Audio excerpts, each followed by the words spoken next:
What's up guys, Houndish here, and today it's time to jump in for Bungie's weekly blog post, the TWID, This Week in Destiny. And as always, they've got a handful of updates for us in this one. They were even dropping a few teasers on X, suggesting the release time for TWID and things like that, so I guess we'll find out if the hype up is warranted. As always, I hope you guys enjoy the video. If you do, a rating below really does help us on the channel, but now let's get into it. First up, Bungie did provide earlier on an update regarding the Court of Blades and the softlock issue that's continued to plague the game mode. On Tuesday, they dropped a patch that was supposed to fix a potential softlock, and it actually became a much worse and more consistent softlock. So the Destiny 2 team have updated that. They've said, as we continue to investigate an issue where players can encounter softlocks within Court of Blades, we are planning to shift the enemy faction at expert difficulty to Taken, which should help circumvent this issue. As a note, players may still encounter this softlock in normal difficulty, and we hope to address this quickly and will provide updates when possible. So another frustrating bug there, frankly. It's good that they seem to have resolved the issue with a temporary workaround on expert difficulty. I've done a couple of runs of it since they said that, and we haven't had any issues thus far, but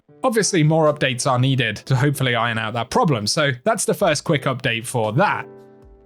Next up though, further on the subject of Act 3 content, the Destiny 2 team have also said, we're actively investigating an issue where the hull breach area is not appearing as often as intended when launching into the Nether, and will provide updates when possible. Of course, this has been a common complaint in the past few days, given that there are secrets and objectives in the hull breach, and players have kind of struggled in a lot of instances to find that area in a reasonable amount of time. I'm glad Bungie have addressed this, although it's kind of weird because the Founts area in the Dreadnought is nearly as rare, and they've never said the same thing about that. Kind of a weird whole thing, to be honest, but at least they've recognized it. And before we get further into the TWID, because they don't actually mention this in the TWID specifically, but as Destiny Bulletin and a few other outlets have shared, Bungie and PlayStation appear to be teasing a marathon announcement. So on PlayStation channels, they've been posting a new video, which is literally a face being scanned. Nothing that crazy in itself, but Bungie are also sending marathon posters to a bunch of content creators, as well as updating images on their social channels for Marathon. And it was rumored a few weeks back that Bungie were sort of working on a potential Marathon announcement during April. So clearly something is coming relatively soon. Safe to say though, in my experience, and not everyone will feel the same about it, but Marathon appears to be a pretty touchy subject in the Destiny community. I gotta say straight away, I'm kind of open to at least seeing the game and checking it out in some capacity, but there are a lot of people that just don't have great vibes about Marathon for one reason or another. So what do you guys think? I'd love to gauge your general interest in Marathon. Obviously, with it being another Bungie title, it is certainly something that I'd be open to covering if there was a level of interest for it. But from this audience in particular, I've certainly got very mixed and actually largely negative vibes around Marathon. Not that I'm trying to be overtly negative myself, but share your thoughts about it down below. Very obviously though, some kind of announcement or update regarding Marathon is going to be coming in the near future, so let us know what you think about it down below. Otherwise, going on to the TWID, it's not a massively info-packed one. They do talk about an update that we'll be getting soon in just a moment, but they say play Act 3, we insist. This week we launched the third and last act of the episode. So just as a reminder, we ended Act 2 with Eris capturing the Echo of Navigation in her high Heresy, isolating this remembrance of Oryx from the physical space of the Dreadnought, while his sisters were still fighting for control over it. Outstanding move, but pretty sure we made those two quite mad, and nothing bad will come of that, right? On top of the new narrative developments though, Act 3 unlocks a new strike, the reprised Sunless Cell, which comes with a few twists and turns, and many watching eyes. Let us know how Grandmaster difficulty feels on this one, and please share some good strategies and builds so we can get our Conqueror title again. And yes, you can now finally guild it, so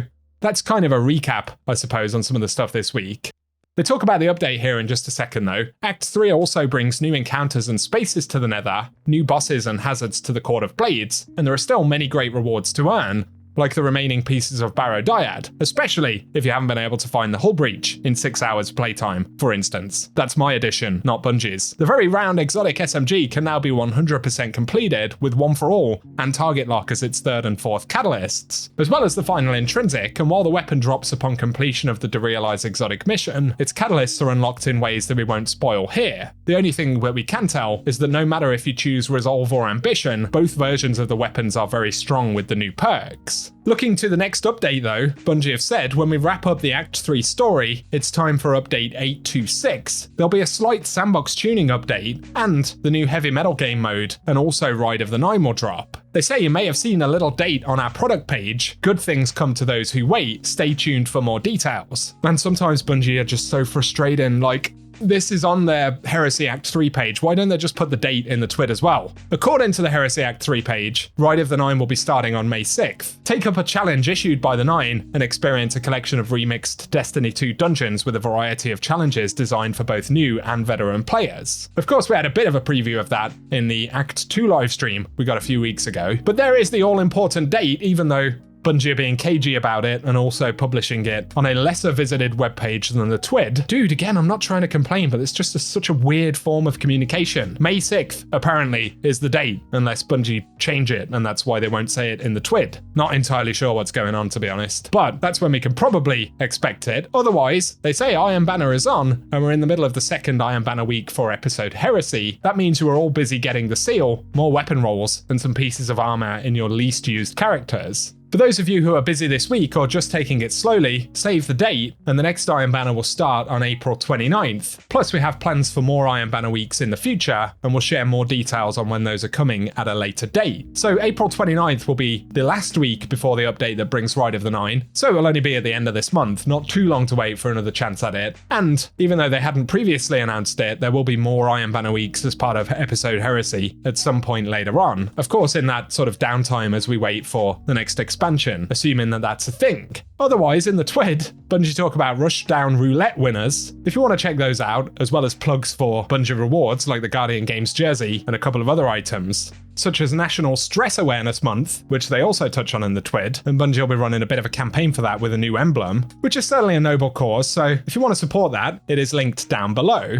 But finally, in their blog post, they say, "We hope you're having a great time with Act 3 and that you don't mind a light twid. We'll share the news about what's coming when we are ready. In the meantime, rank up, run through Court of Blades bosses, and delve deeper into the Nether. Don't forget to check on our buddy the Echo. We're going to do that just now." So that is the TWID. Like I've said before, I'm reasonably confident that Bungie are going to speak more about what comes next very soon. Of course, if Rite of the Nine is going to be on May 6th, then obviously we'll get details about it between now and then. I would also assume that, well, at least based historically on what we've seen, Bungie may speak about Frontiers or the next expansion in at least some capacity before we get to May 6th with Rite of the Nine. Obviously, I think it's really important that Bungie are able to take the opportunity to get that expansion right, as opposed to try and rush it out. At the same time, though, there's certainly a hunger in the community to actually get more details about it, a potential release date and things like that. I'm certainly seeing more posts on Reddit, comments on YouTube saying, when are Bungie going to talk about this? Is it going to be delayed? You know, speculation and things, which probably don't do many of us many favors, to be honest. But